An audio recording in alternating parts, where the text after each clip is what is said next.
bringing you Thailand's insights. Special, exclusive, in-depth, from the direct source. Let's get inside. Gain the insight with the insider.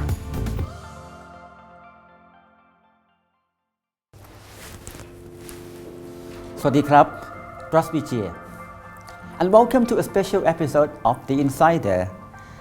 In 1897, King Chulalongkorn met with Tsar Nicholas II in Russia. It has taken several months for the Siamese king to travel 8,000 kilometers to visit his friend. The two rulers, one from a small but strategic Southeast Asian kingdom and the other from Europe's most powerful empire, spent 11 days together, cementing the unique and warm friendship that began 6 years earlier when Tsar Nicholas II traveled to Siam. Fast forward to 2017, and this unique and genuine friendship between the Thai and Russian people is as strong as ever, and the two countries will celebrate 120 years of diplomatic relationships. For over a century, Thailand and Russia have enjoyed a friendship that has withstood many global political, economic, and humanitarian changes. What makes this relationship so special? What are the foundations of this deep understanding between our two countries? Today, we are very honored to have Russia Ambassador to Thailand as our special guest, His Excellency Mr. Kirill Basky.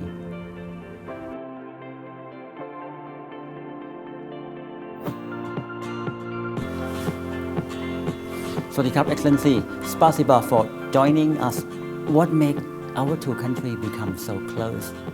Because we are quite far apart in terms of distance, but the other way around, Thailand and Russia are very close. Why we are so close? Thank you very much for coming to interview me. This year we are commemorating the 120th anniversary of the establishment of diplomatic relations between Russia and Thailand. Why Russia? Why so close? I think the answer is very simple, and at the same time is very deep in nature. Exactly. Russia has always been an honest and a true friend of all Asian countries. Mm-hmm. And the way our relations began is just another evidence of the frankness and sincerity of these relationships. Our relations and our friendship began with a personal friendship between King Rama V and Emperor Nicholas II. Actually, it began when Nicholas was not emperor, but still a crown prince. A crown prince. He visited Siam in March 1891. Oh. When he was doing his around the globe trip, and it was the decision of the palace to select Thailand, Siam, as one of the destinations of the visit of the Crown Prince. And the two gentlemen got together very well. They had a wonderful time in Bangkok. And 6 years later, it was King Rama V who decided to pay a royal visit to the Russian Empire. And actually, he made St. Petersburg, then the capital of the Russian Empire, the first destination of his European trip. So this relationship was special and cordial from the very start. And I think this set the tone of the development of our relations for the rest 120 years. No matter what happened around us, no matter how grave the situation was during the Cold War. We remained friends and close partners. And I'm very happy that in the recent years, our relations have been gaining momentum, demonstrating again the cordial nature and the honest essence of the relationship between our countries. Coming to this day, you know, when the Thai people think about Russian, we feel that they are our close friend, long-term friend, and we value the partnership and the friendship. But what about in the Russian point of view? How do they look at Thailand? How do they perceive Thailand? It is important to note that Thailand came up as the first partner of the Russian Empire at that time in Southeast Asia. And we believe that it is very important for Thailand, at that time the Kingdom of Siam, to remain independent. And the Russian Emperor and the Russian government did everything in their power to help Thailand to maintain its independence and territorial integrity. We did not have any vested imperialistic interests in Thailand. We were helping Thailand from the bottom of our heart. And when King Rama V visited St. Petersburg, he was received by Emperor Nicholas II as equal. I think this is very important to characterize our relationship then and now. We are equal partners. We have mutual respect. We would like to promote our relations out of the understanding that we need each other. We can help each other. We can render support to each other, especially at difficult moments in our history. This was the case in the past. This is the case now. After Emperor Tsar II, what has been the key area of the development in terms of strengthening the relation between our two countries? As you know, King Rama V decided to leave his son, Prince Chakrapon, in Russia, who was actually adopted by the Tsar's family. And he considered Nicholas II as his stepfather. He joined the military academy in St. Petersburg, graduated from the military academy, and he was the one to facilitate the development of all kinds of relationship between the Kingdom of Siam and the Russian Empire at the beginning of the 20th century. Our military ties were very strong. Prince Chakrapon decided to reform the Royal Thai Army using the experience that he got and the knowledge that he received during his studies in Russia. And at that time, Russia was invited as a broker between the Kingdom of Siam and France, and acted as a mediator in the negotiations on the border issues between the Kingdom of Siam and the French Indochina. So this is the glimpse at our relations in early 20th century. Later, in the 20th century, especially after we re-established our diplomatic relations in 1941, we have been on very good friendly terms throughout all those decades. Our trade has developed up to $5 billion in 2014. Starting from late 90s, there were plenty of Russian tourists visiting Thailand, and the number has been growing steadily. the record high level was reached in 2013. 1.7 million Russian tourists visited Thailand. And although in the last couple of years the number of Russian tourists declined a little bit, now it's on the rise again.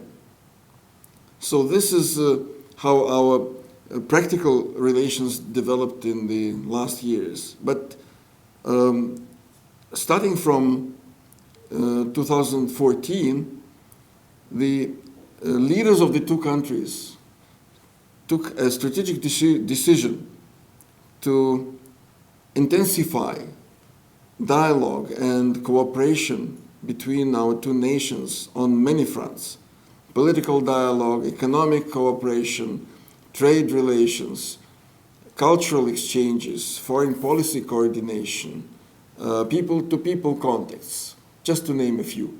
And this gave a new impetus to the whole complex of Russian-Thai relations, which the two leaders, President Vladimir Putin and the Prime Minister General Chan O-cha, decided in May 2016 to strive for building a strategic partnership between Russia and Thailand. I think this gives our relations quite a new dimension and a new character. And I'm very optimistic about the development of our relations in the years to come. Excellency, it was crystal clear that the solid foundation between our two countries is already paved, it's already there. We have, we've been connected through the two royal family, of course, the two government, and people to people. So the policy is there. We need implementation. We need to say what area of cooperation that can be, started or resumed as soon as possible. So what potential do you see Thailand for, for cooperation between our two countries? Russia and Thailand are big countries, and we have big economies. And therefore, the potential of our cooperation is really enormous. I would highlight several. First of all, we have really a huge potential of trade and investment cooperation. The Russian companies are very interested in finding new partners and investing in promising projects in the ASEAN countries. And we are ready to cooperate in bringing down the barriers on the way of bilateral cooperation and investment. It is very important that Russia is doing this not only on its own behalf, but also together with the other member states of the Eurasian Economic Union, which was established in January 2015. And I very warmly welcome the application of the Thai government to kickstart negotiations on a free trade agreement between Thailand and the Eurasian Economic Union. Once signed, this agreement will pave way to enhanced trade exchanges and investment cooperation between our countries. Another important area is energy. Russia has abundant resources of oil, gas. We build most sophisticated and most safe nuclear power stations around the globe. We are good at tapping the potential of alternative sources of energy. This is why it was decided during the talks between our two prime ministers in May last year to set up a new working group on energy Another important area of cooperation between us is agriculture. Last year, we signed quite a few agreements and memorandum of understanding on cooperation in the field of agriculture. And there's quite a few still in the pipeline, but will be signed shortly. With signing these agreements and establishing practical contacts between our ministries of agriculture and between the private sector, we will open the new dimension of our cooperation. Thailand is known as the world's biggest producer of rice, natural rubber, tropical fruit. In the field of fishery, we are open to cooperation with Thailand, and we are welcoming investment from Thailand to the Russian Federation. And this is already happening. The CP Group has already invested over $1 billion in the Russian agricultural sector. And as far as I know, this company is going to continue with their strategy of expanding investment, building feed mills, swine factories, chicken farms, meat processing factories in the Russian Federation. We welcome this development, and I hope that other Thai companies will follow the example of the CP Group. The other way around, Russian companies are also interested in investing in the Thai agricultural sector. Yes. Recently, I visited the joint company in Hua Hin called Thai-Russian Sturgeon Farm Company. Sturgeon? Yes. Sturgeon Farm. Alongside with the Royal Project in Doi Thanon, the province of Chiang Mai. Yes. This company is breeding sturgeon fish and will be ready to produce its own caviar, black caviar, believe it or not, in Thailand in a few years' time. So this project is a very successful one, and it is going to grow even bigger in the coming years. These examples are just to show you how vibrant are exchanges between Russia and Thailand in the agricultural field these days.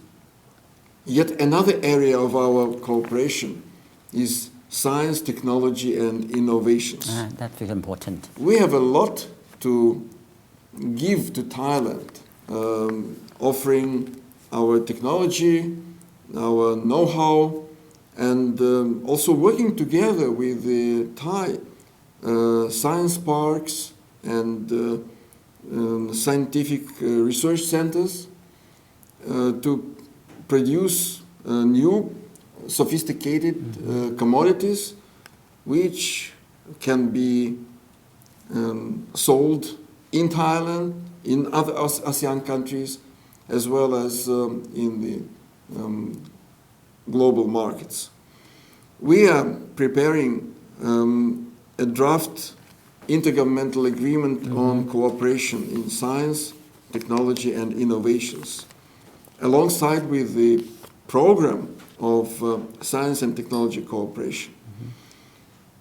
These two documents will be signed during the high-level visit this year. But the private sector of Russia and the private sector of Thailand have already begun contacts. I would like to draw your attention to the interest of the Amata Foundation in Thailand in luring the technology transfer and investment from Russia to its science parks. The same way the Russian Skolkovo, the famous innovation research complex, is very excited about cooperation with Thailand in such areas as biotechnology, nanotechnology, pharmaceuticals, etc. I would like to add to this list of promising areas of our cooperation defense cooperation. Russia is the biggest producers of one of the biggest producers of weapons and armaments in the world, and we can offer whatever Thailand wants to import. And the first examples of the supply of Sukhoi Superjet 100 airplanes, Mi-17 helicopters. We bought from Russia. Yes, show that this cooperation is needed by Thailand to enhance its capability of its armed forces, but we also can supply helicopters for the civil use. For example, disaster relief, humanitarian assistance, extinguishing forest fires, etc. I can tell you that cooperation in this area has very big potential, and actually the negotiations are already well underway. We have a very solid foundation of the relationship and the cooperation between our two countries. But this government, particularly under General Prayut Chan-o-cha policy, he would like to speed up all the process. Seems to me that there have been a lot of MOU been signed, a lot of agreements been agreed upon, but we need to see the tangible outcome. We need to see those kind of mechanism bear fruits. So, if we want to speed up all process, what would be the key factor that support, that would shorten the process? So, or anything that Excellency you have seen as the barrier for the progress of the collaboration. So, if there is suggestion that we would like to ask from Your Excellency, so what would be your saying? Of course, there are problems in our cooperation with Thailand. First of all, we do not know each other so well. So we need to have more contacts and more promotion of Thailand in Russia and of Russia in Thailand. And in this regard, I really look forward to having more cultural exchanges between our countries that will bring our two nations closer together. I do believe that we would have another bright and beautiful era of relationship between our two countries with a very close collaboration between our two countries. Today, thank you very much, Excellency, for sparing your time with the Insider. I am grateful for the opportunity. Thank you very much. สวัสดีครับ As Thailand and Russia will mark 120 years of diplomatic relations this year, we are very pleased to be celebrating a strategic partnership between our two countries, as well as genuine friendship between two peoples. In the Russian language, the word drug means friend, and for the Thai people, the Russian people will always to be our true friend.